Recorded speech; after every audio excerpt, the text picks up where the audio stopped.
Dünyada izah olunmaz və sirli hadisələrə tez-tez rast gəlmək olar. Vaxt keçdikcə bəzi sirlərin üstü açılır və onların izahatı tapılır. Lakin elə hadisələr də var ki, uzun illərdir izah oluna bilmir. Bugünkü videomuzda izahı olmayan hadisələr haqqında olacaq.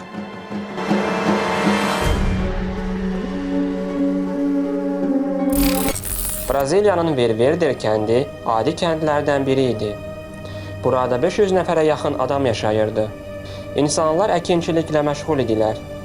1923-cü ilin fevral ayında birdən-birə kənddəki insanların şəhərlə olan əlaqəsi kəsildi.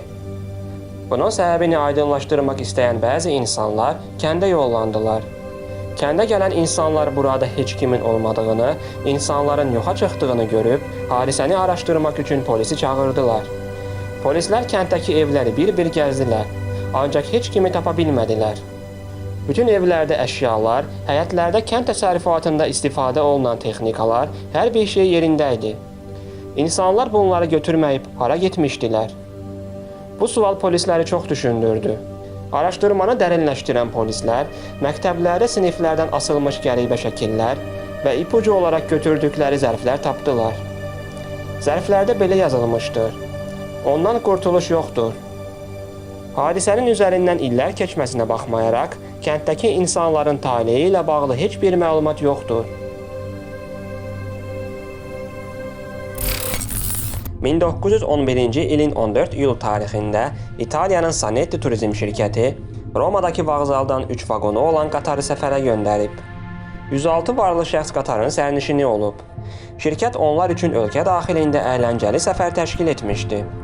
Qatar Lombardiya tunelinə yaxınlaşana qədər hər şey qrafik üzrə gedirdi. Amma sonradan qeyri-adi hadisə baş verdi. O andan sonra heç kəs Sanetti qatarını görməyib. Xilasedicilər uzun müddət tuneldə axtarış aparsalar da, nə qatar, nə də sərnişinlər tapıldı. Sonradan 2 sərnişinin xilas olduğu barədə məlumat üzə çıxdı. Roma xəbərləri qəzetində xilas olan sərnişinlərdən birinin müsahibəsi dərc edildi. Sinyor Sagino adlı bu şəxs jurnalistlərə bildirib ki, tuneldə qatı ağ duman olub və naməlum səs eşidilib.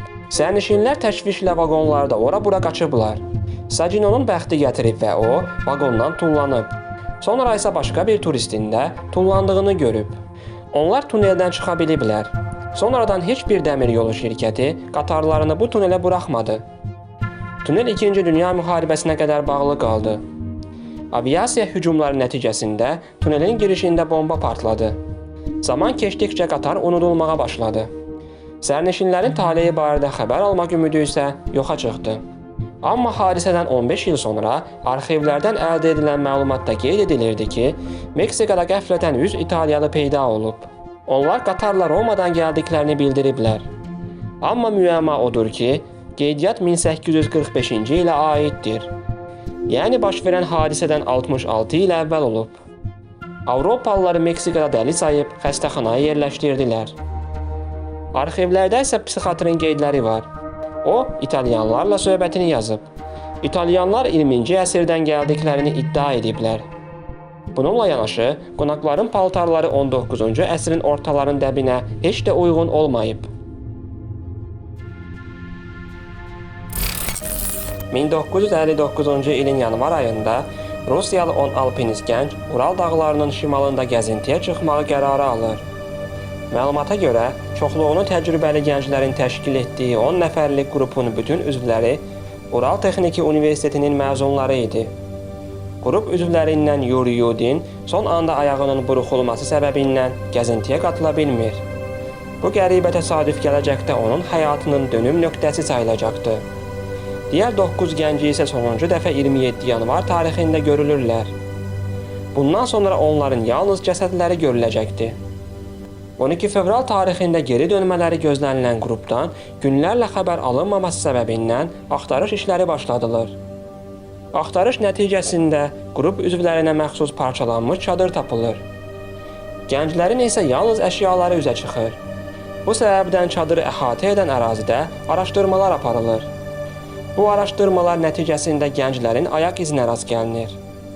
Ayaq izlərinin izlənilməsi nəticəsində qan donduran hadisə gün üzünə çıxır. Sözü gedən hadisənin 2 fevral tarixində baş verdiyi müəyyən edilir. Davam edən araşdırmalar nəticəsində gənclərin ayrı-ayrı yerlərdə cəsədləri aşkarlanır. İlk olaraq çadırdan 500 metr aralıqda gənclərdən ikisinin cəsədi tapılır. Cəsədlərə baxış zamanı məlum olub ki, onların qalın geyimləri yox imiş. Digər cəsədlər tapıldıqdan sonra aydınlaşdı ki, ölmüş gənclərin geyimlərini hələ ki sağ qalmış dostları götürüblər. Araşdırmalar nəticəsində daha 3 gəncin cəsədləri tapılır. Digər 2 gəncin cəsədi isə 2 aydan sonra tapılır. Gənclər texnoloji alətlərini almadan, ayaqqabılarını geyinmədən çadırdan qaçıblarmış. Baş vermiş faciəvi hadisə ilə bağlı bir çox səbəb göstərilmişdi. Amma illər keçməsinə baxmayaraq göstərilən səbəblərin heç birinin məntiqi izahı olmayıb və sübut edilməyib. 9 gəncdən fərqli olaraq şanslı olan Yuri Yudin, hadisə ilə bağlı sənədli film çəkilişində "Həyatım boyu bir sual vermə haqqım olsaydı, o da o gecə dostlarıma nə oldu sualı olardı" deyə bildirib. Yudin dostlarının başına nə gəldiyini öyrənə bilmədən 2013-cü ildə dünyasını dəyişib.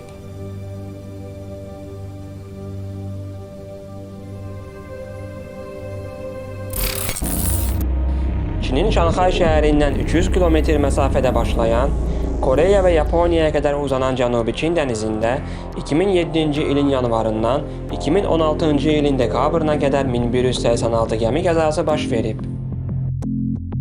Bu qəzaların səbəblərini araşdıran tədqiqatçılar bölgədə qeyri-adi bir vəziyyətin yaranmış ola biləcəyini bildiriblər. Təkcə 2016-cı ildə sözü gedən bölgədə 34 gəmi batıb. Bu da dünyada bir ildə baş verən 44% gəmi qəzalarına səbəb olan Bermud üçbucağının əkizinin yaranması ilə bağlı suallar ortaya çıxarır. Bölgədə son qəza 6 yanvar 2018-ci il tarixində Panamaya aid neft tankerinin JW Crystal adlı Hong Konga məxsus yük gəmisi ilə toqquşması nəticəsində baş verib. Hər iki gəmidəki 32 nəfər qəzada həyatını itirib. 2013-cü il fevral ayının 15-də Çelyabinsk sakinləri havada qeyri-adi parıltılı göy cismi müşahidə etdilər. Sürətlə yerə doğru irəliləyən bu parıltılı göy cisim şəhər səması üzərində partladı. Onun qalıqlarının bir hissəsi Çebrakul gölünə düşdü. Digər hissəsi isə böyük bir əraziyə səpələndi. Sonralar məlum oldu ki, bu böyük meteorit olub. Meteoritin partlayış dalğası bir çox evlərinin şüşələrin sınmasına və nəticədə 1600 nəfərin müxtəlif dərəcəli bədən xəsarəti almasına gətirib çıxardı. Baş verən hadisədən bir müddət sonra, mart ayının 20-sində Çelyabinsk üzərində günəş kimi parlaq nəhəng bir şar peyda oldu. Havadan asılı vəziyyətdə qalan bu şar, şəhər üzərində doğan ikinci günəşi xatırladırdı. Onun nə olduğunu heç kim anlaya bilmədi. Bir müddət əhalini təşvişə salan və ikinci günəş təsirini bağışlayan şar müəmmalı şəkildə yoxa çıxdı. Bugünə kimi də alimlər və ufoloqlar şarın nədən və hardan peyda olduğunu aydın edə bilməyiblər. Bununla da bugünkü videomuzun da sonuna gəldik. Gələn videolarda görüşənədək